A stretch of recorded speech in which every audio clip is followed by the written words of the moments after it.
Hi, this is Feeling from the Insider EF News York.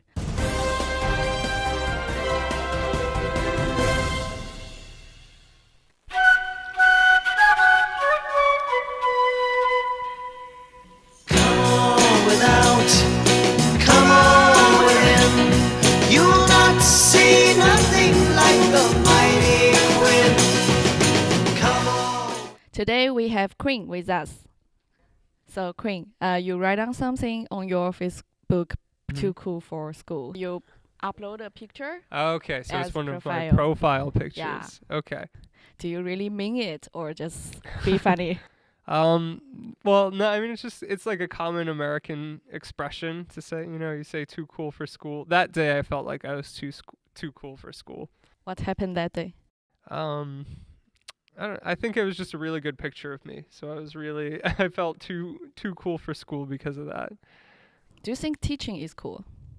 I do think teaching is cool, actually. Yeah, I've really liked teaching. I've been doing it for a long time now. And I hear my other friends talk about their jobs. Some of them are doing desk jobs and, kind of the same thing every day. And for me, it is the same thing, but it's always with different people and new experiences. And I really like working with students. So yeah, I think it's a cool profession. So your students, they come from different level of ages.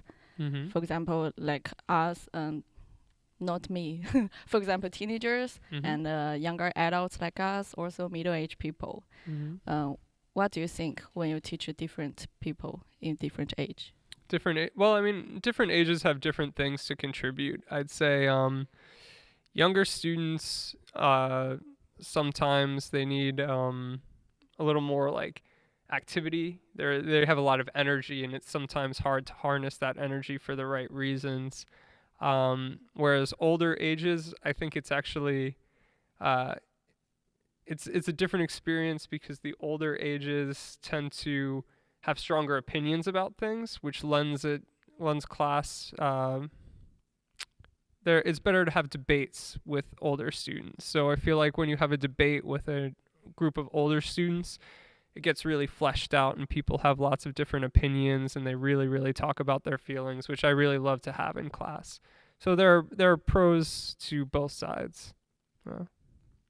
For now, we are going to move to the video part because once in class, Quinn said he think he's a young cool teacher in class. But what do students and teachers think about this? Let's check. During Quinn's class, did he do some cool stuff? Cool stuff.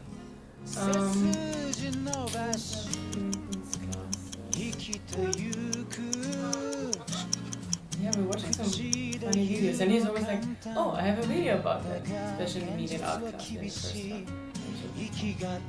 Pick 3 hashtag about Quinn. Hashtag about Quinn. Yeah.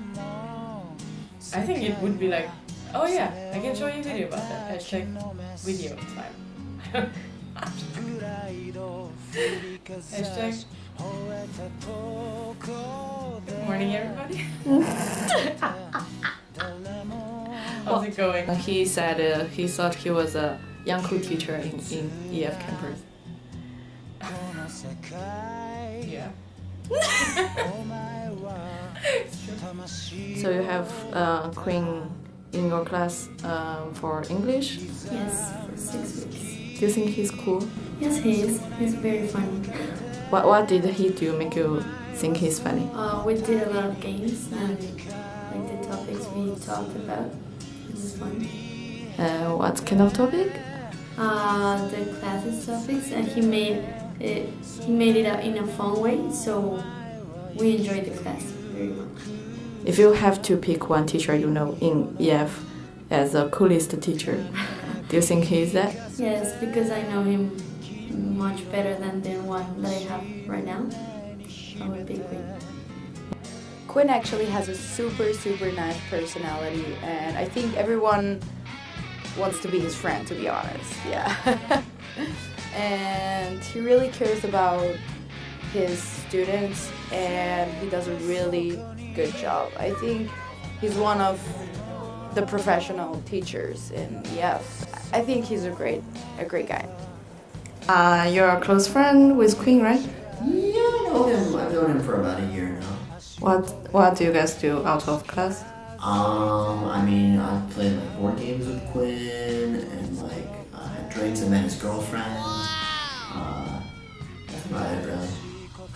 What do you think of him? I think he's a really smart guy. I think he's a good writer. I've read a few of his articles that he wrote for BBC, and they've been really interesting. I know he likes history a lot, like ancient history. Yeah, he's a cool guy. What did he do make you think he's cool? I don't know, that he likes to travel for work, and like he likes to write. You know, he's creative, and like I respect anyone that's creative. You know, I find it to be very, very difficult to make a living from being creative. So anyone that can anyone that tries to advance themselves professionally through creativity, like through creative endeavors, like I find that to be so respectful, because like I wish I could do that. He found out that his grandparents were going to be defrauded of $5,000, and he was able to get in touch with a family member of his and tell them that it was all fake and nothing that the person on the phone had said was real, and then they stopped it before they were able to send any money. So, yeah. That's pretty cool. Yeah. Okay. Pretend this camera is him. What do you want to say to him? What's up? So after watch a video, do you think what they described about you is accurate? I'd say so. Yeah. I mean, I appreciated everything they said. Nice of you guys to ask the question so incredulously. Do you think he's cool? I don't know. But yeah. I'm happy to hear that they enjoyed me as a person, even though it took Katharina kind of a while to think of anything good about me. Yeah, it was good that she did. Yeah, she just cannot think of anything fun about cool about you. But yeah everything's nice. So if you pick hashtags by yourself, for yourself, what would you like to pick? Ooh, hashtags for myself.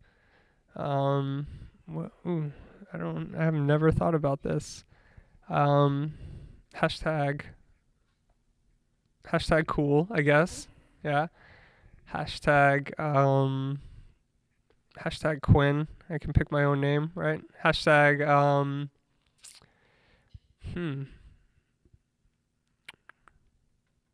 Hashtag really put me on the spot here. Hashtag international. Actually, I can give you a really good one, because I used to always make play on words with my names. So I would say something like hashtag Quinternational, hashtag Quintrepid, and hashtag Quinsatiable. Intrepid means you're very brave, very courageous, and insatiable means you're never satisfied. So I just put the Q in front of all of them. It's quite interesting. Cause you pick your name as hashtag. Mm-hmm. So do you very value your uniqueness? Me being unique? Yeah, definitely. I think being unique and individual is the best thing a person can be. Because if you're like everyone else, then why bother getting to know you, right? Yeah. When they heard about you were working in EF, what do they say normally? I mean, people don't really say much, to be honest. I mean, I've been a teacher with international students for kind of a long time, so this kind of makes sense for a lot of people, you know. Do they say, "Wow, that's cool"? No, they definitely don't say that. No, for sure. For sure not one of the things they say. So I know you were born in Maryland, correct? Yeah. The news said for many years, Maryland have been the highest median household income of any states. Mm-hmm. Yeah. And what did it feel like to grow up in Maryland? Well, I mean, in terms of like the income level, yeah, it's definitely high in Maryland, but just like any other place, there are pockets where it's really, really wealthy and pockets where it's really not so much. the family I grew up in was not super wealthy, but we weren't poor either. We were just in the middle. We were right in the middle. And I think the one thing that actually I miss about Maryland is, I mean, New York City is obviously very diverse, so it's different, but New York State is not so diverse as a whole. Maryland is actually rated as one of the more diverse states in the country, and the town I came from originally was a very diverse town. So that was something I really appreciated. Growing up, I had friends from all different, cultures, backgrounds.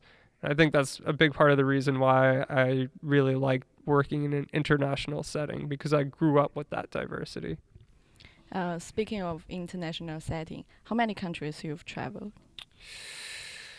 I think I'm at 18 or 18 now. 18, soon to be 19. Which one is your favorite? Favorite country? That's tough. I mean, I like different countries for different reasons, I'd say.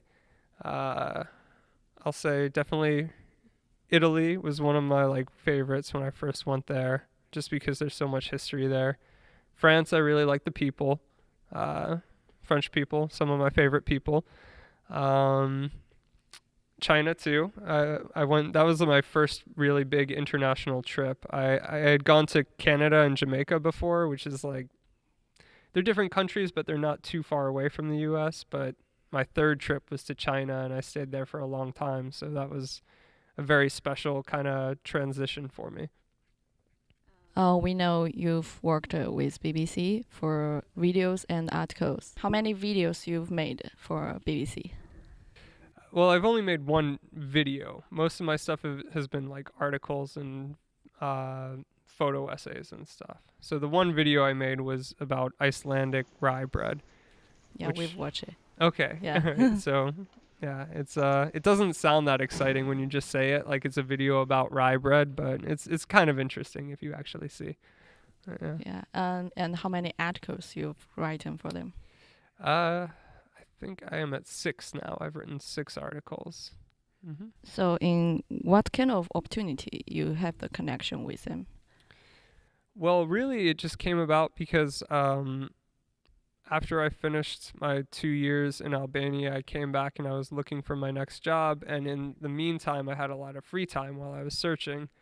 And I was reading articles online, and I read a few from BBC Travel and kind of thought to myself, I could definitely do this. And I decided I hadn't seen any articles about Albania, and I lived there for 2 years. So I said, okay, this is an interesting area that nobody's talked about. So I sent in a pitch to the editor, and I actually sent in 2 ideas. I said, I'm thinking of these 2 article ideas. I'd like to do a story on them, and I just kind of described that. And it was really interesting because they wrote back and they said, yeah, we actually like both ideas a lot, so we'll commission you, we'll pay you for two of these articles.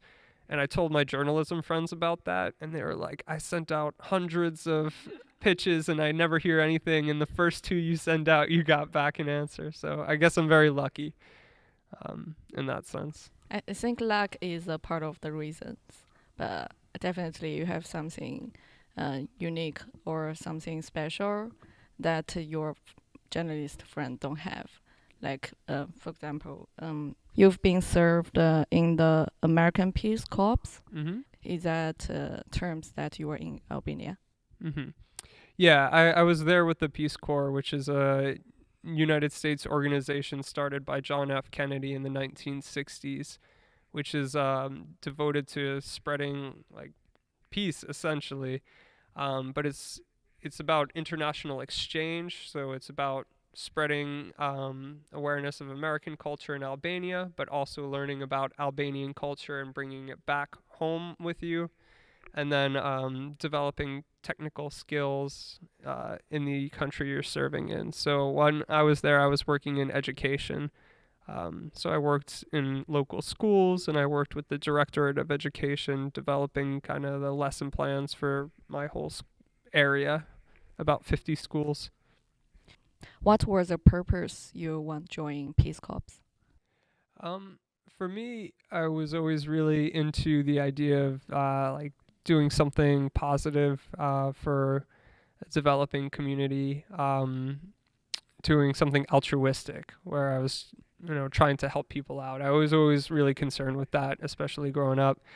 And a lot of people sometimes say, well, charity starts at home. Why didn't you do something around here in the United States where we have all these problems too? And it's a fair thing for people to say, but I also have this kind of adventurous streak where I really want to go and see new places.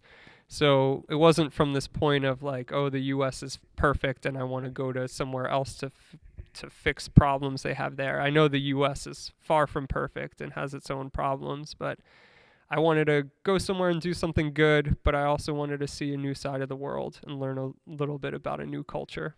And I did. I knew nothing about Albania before I went, and I know a lot more now. What gave you the most impression?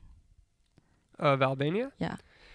The thing that gave me the most impression, or the biggest impression about Albania, was definitely the kindness of the people. I don't know if you know, but sometimes Albania is portrayed very negatively in the media and in the news. If you've seen the Taken movies. Have you seen the Taken movies? You have all the villains are these Albanian kidnappers, and it's kind of like this stereotype. But when you go, they actually have a really long, strong tradition of hospitality. So while I was there, people, even people who barely had anything to give would open their house to you and say, come have dinner, like let me host you or entertain you in some way. And the people were just very kind and very warm-hearted. So that was definitely something that gave me the biggest impression. Plus I also lived in a city that had a 2,400-year-old castle at the top of the hill. And there was a coffee shop in there, so I would go and have coffee in a 2,400-year-old castle almost every day. That was pretty cool. Is that the coolest thing you've done in your whole life? No, I've definitely done way cooler things. Pick one. No, I mean, I don't know if anything comes to mind. I mean, when I was a kid, I was a skateboarder. That's the cliche cool thing. I played guitar in a punk band. All the cool things for high schoolers. Okay. I'm not as cool now, but in high school I was really cool. How many instruments you play? I started off playing bass guitar, and I played the upright bass in my school's jazz band and orchestra. And then from there, I started playing electric guitar, acoustic guitar, any stringed instrument. I kind of figure my way around. So I know like mandolin, ukulele, these kinds of things, and piano too. Please show some stuff here. We are on the stage, so let's check out Quinn's guitar. Name a band and see if I can play it. That's the fun game. Killer? A Killer. So Yeah. I know that it's something like this.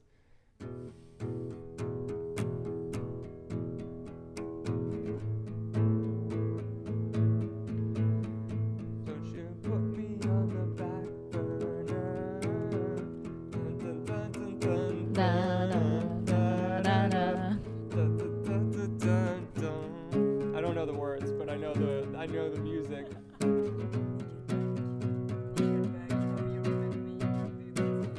What? Which one? I don't. I have a strict no Nickelback policy. No Nickelback. Really? Yeah. It would be so The Runaways. Joan Jett and the Runaways. Like Cherry Bomb. Yeah, Cherry Bomb.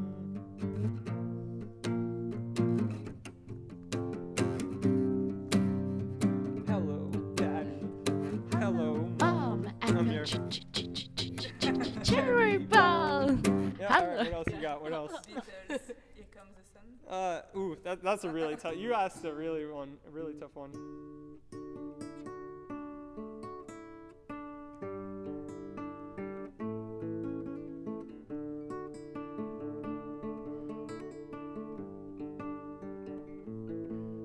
I think that's like all I can do from that one. That's as good as I can do. What else you got?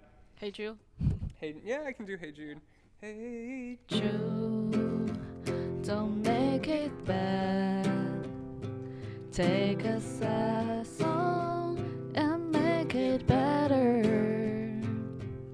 Remember, don't lie here under your skin. Then you can start to make it better. Yeah, very good. Foo Fighters. Okay.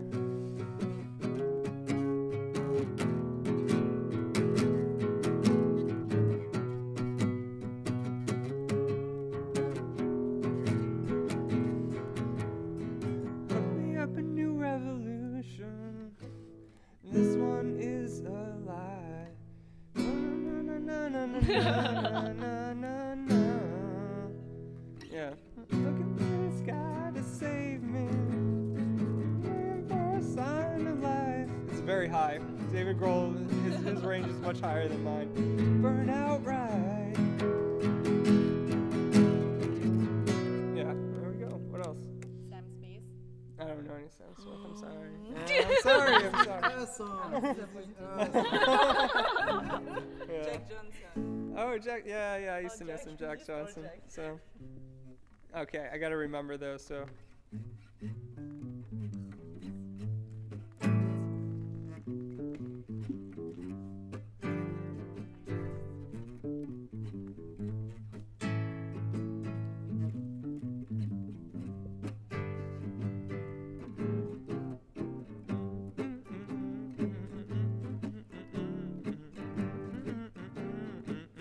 I don't know any of the words. That's the thing. I know all the chords.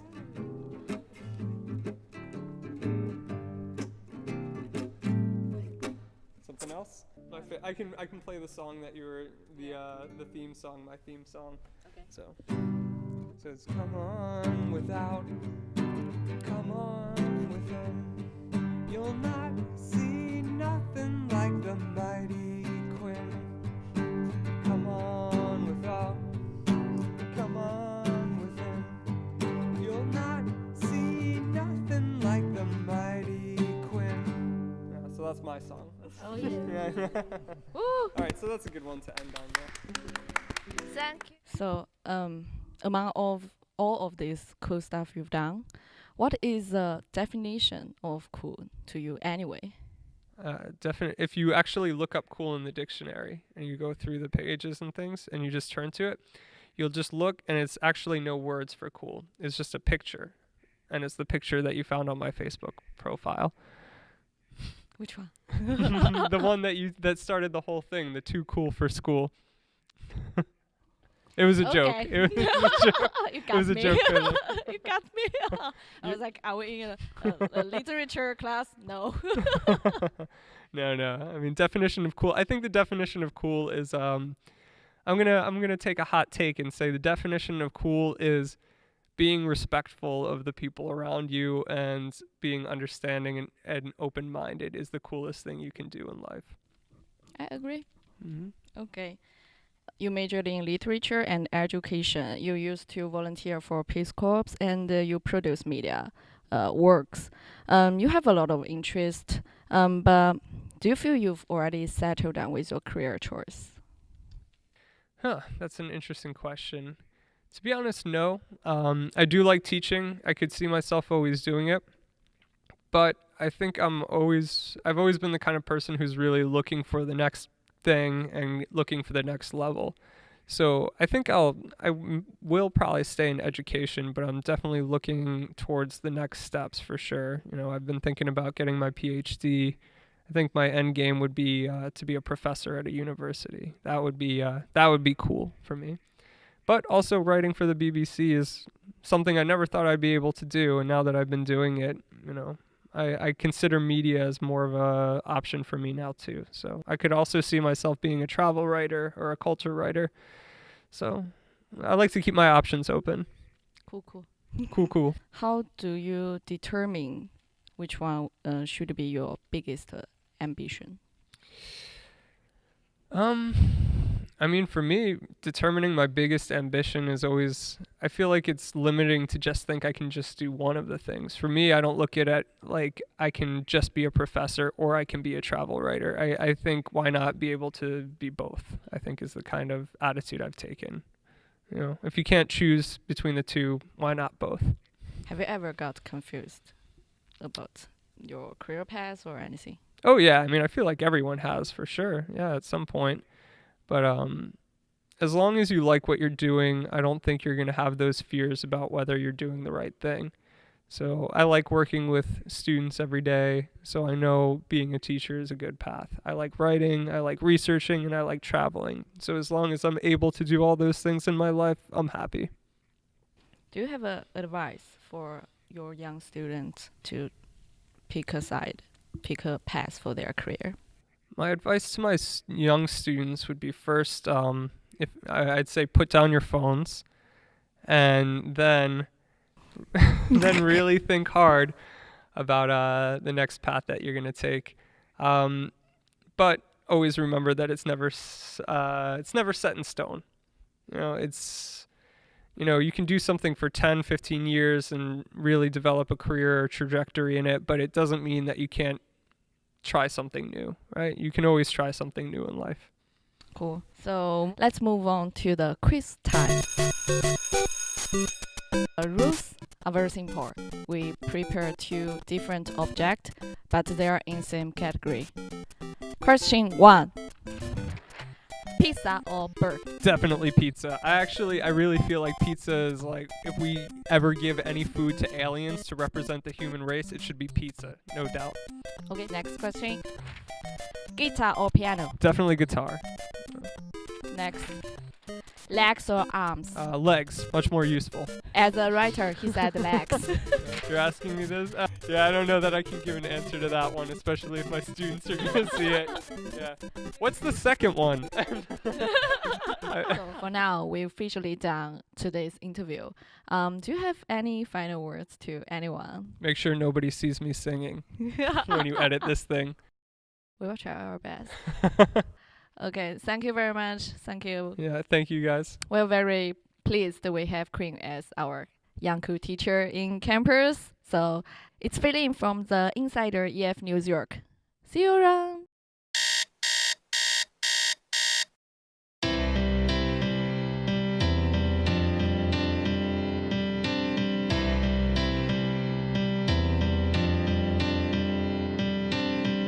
It's Christmas.